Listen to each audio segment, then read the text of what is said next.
हलकर्णी फाट्यावर सोनम वांगचुक यांच्या उपोषणाला पाठिंबा देण्यासाठी रॅली, केंद्र सरकारच्या कथित दडपशाही विरोधात घोषणाबाजी, स्वाभिमानी शेतकरी संघटनेचे आंदोलन, व्यक्ती स्वातंत्र्य आणि लोकशाही मूल्यांच्या संरक्षणाची मागणी।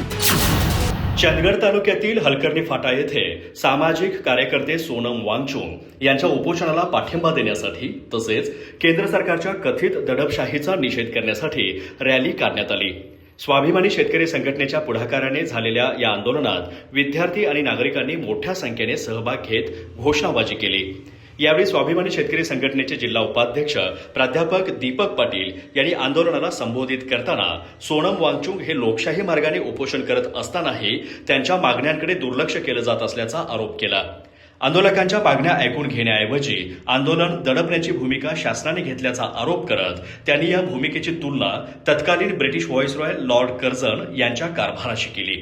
अशा प्रकारे आंदोलन मोडून काढण्याचा प्रयत्न करणाऱ्या सरकारला सत्तेवर राहण्याचा नैतिक अधिकार उरत नसल्याचंही त्यांनी म्हटलं। यावेळी वक्त्यांनी देशात व्यक्ती स्वातंत्र्य आणि लोकशाही मूल्यांवर गदा येत असल्याची भावना व्यक्त केली।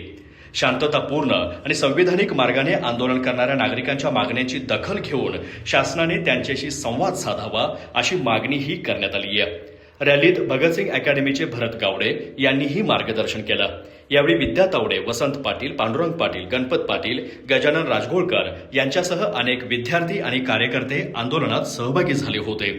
लोकशाही मार्गाने सामाजिक प्रश्न मांडण्याचा अधिकार अबाधित राहावा आणि आंदोलकांच्या मागण्यांचा शासनाने गांभीर्याने विचार करावा अशी मागणी आंदोलनकर्त्यांनी केली आहे। अधिक माहिती आणि ताज्या घडामोडींसाठी आजच आमचे चॅनल सबस्क्राईब करा।